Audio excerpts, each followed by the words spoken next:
How's it going, ladies and gentlemen? Apologies. I know it's been a little while since I uploaded, but I still want to get back on track and make this a priority. But with today's video, thank you for clicking on it. That's first and foremost.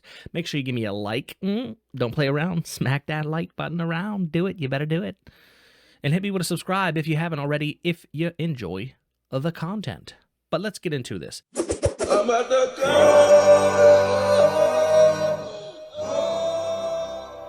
This video, I want to talk about a little game that's going to be dropping this week. I think it's already dropped, probably by now, in early access. It's a game that's caused controversy over the past couple months, and that game, of course, is Suicide Squad Kills the Justice League. Now, for a long time, prior to it being delayed for like a whole year or whatnot, we kind of had an idea of what it was. It's, it's going to be a live service type game. 4-player on, co-op online, things of that nature. It's going to have a battle pass, season pass, I guess, or whatnot. But before we get into the big controversy that's been going on past couple days, I want to talk about the good things that Rocksteady have actually been doing with this game, and let's hope, it stays that way. They don't deviate from this plan. But if you're unfamiliar with this franchise, you might be familiar with the Batman Arkham series, which Rocksteady had given us. You might also be familiar with the Gotham Knight game that released a year, I think, ago. I can't really remember, which I think was a game that got a lot of bandwagon hate, if you will. I think personally for me, it wasn't as bad as what people were really claiming it to be, and I think this might be the case as well for this game, Suicide Squad Kills the Justice League.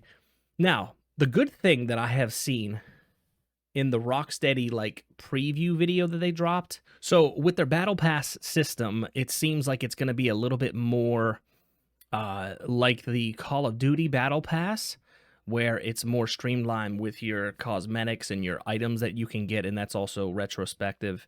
And they also have something that's separate from the Battle Pass. It's called Seasons, and all of the seasonal content is all free. Anyone that gets it or buys the game later, you'll be able to play this stuff for free at no extra cost. The Battle Pass you will have to buy, but the seasons are all part of the game for free, and that's a bunch of content. That's new playable characters. That's new story episodes, things like that. And it's all that content there is all for free. The Battle Pass stuff seems like it's more optional. It doesn't seem like the Battle Pass is going to add anything to the story of Suicide Squad Kills the Justice League, whereas the seasons are actually focused on that type of content.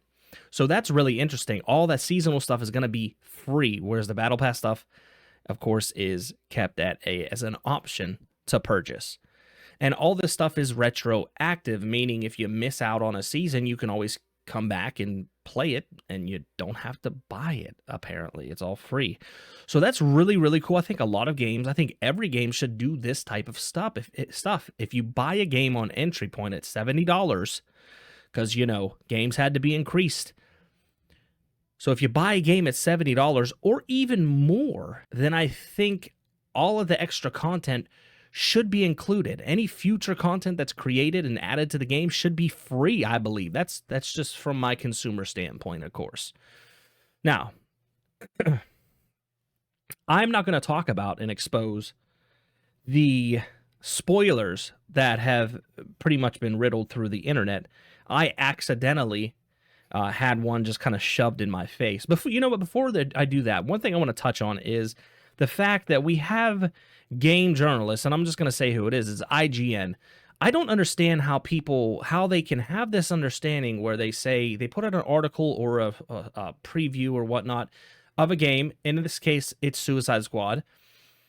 And they say, we played the Suicide Squad game and we didn't like it. And they, went all about all the stuff that they didn't like, right?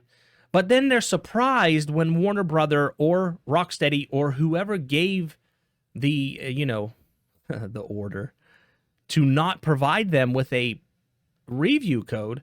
I don't understand why they think that it's like a bad thing, why they're surprised. Like, they had to put out a tweet or something, was like, hey, we didn't get a review copy, guys, so we won't have our review out for a while. Hey, here's my thing.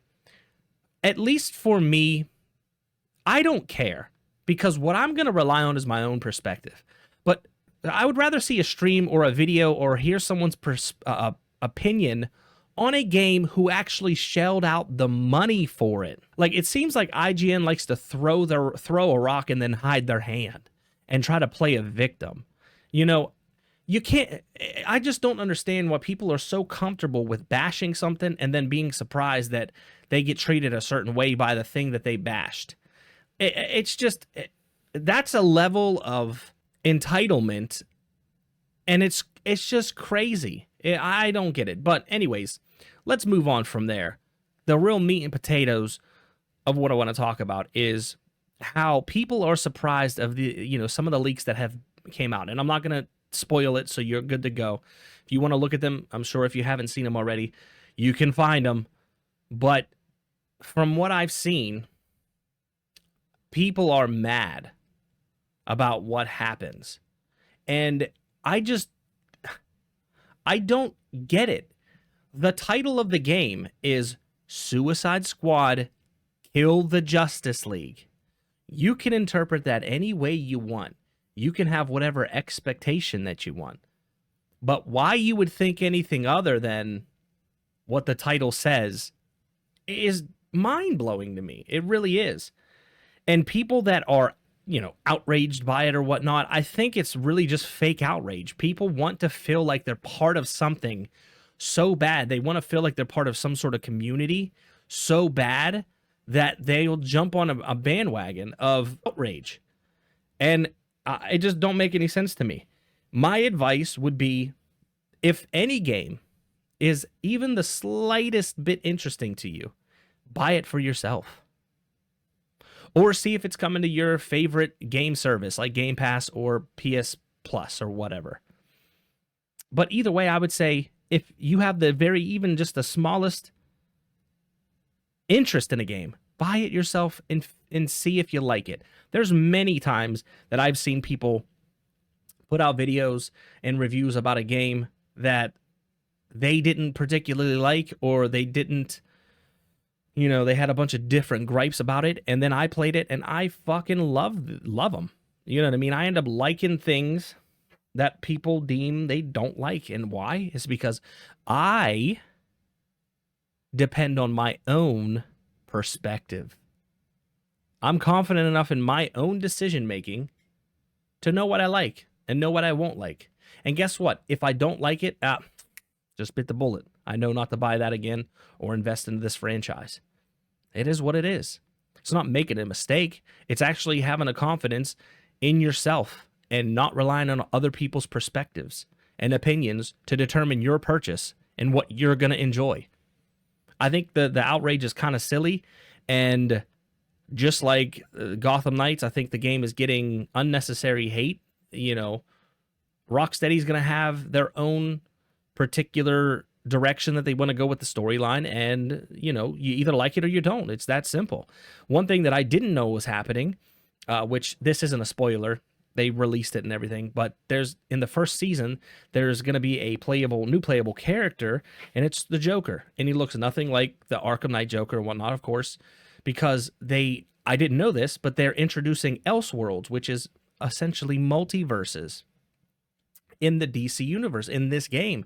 And this is a different version of the Joker. And I thought that was so fucking interesting. And it piqued my interest level for the game went from almost non-existent to through the roof. I'm absolutely buying this day one. I'm not buying it early. I don't need to fucking play it early access. There's plenty of other games for me to cover and play. But with this as a day one buy now, whether it's, mediocre, it is what it is, man. Listen, I bought Diablo 4. I paid $100 for it on the PlayStation 5. I don't even play the game. I didn't even play Season 1 because after that, I realized, oh shit, there's really no content at the end at Endgame for me that I'm interested in. So it is what it is. I paid $100 for it. Hey, it is what it is. I still have it digitally.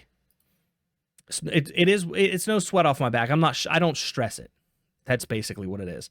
But this game has piqued my interest, especially with the story modes and the extra content in seasons that they're going to be introducing, and it have to deal with else world stuff.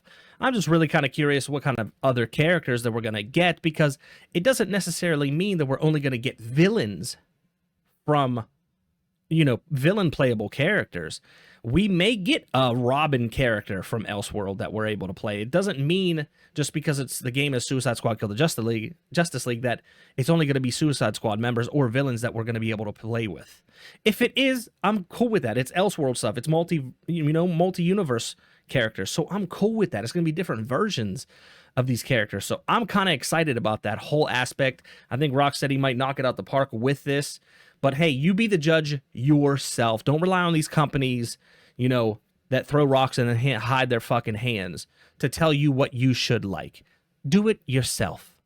And with that, I hope you enjoyed this video. Like I said in the beginning, give me a like if you like my content. Make sure you sub to the channel. And as always, it's been your boy, it's been real, and I'm out. I don't need to hear your verdict. Got an appetite for disaster. I'ma make sure to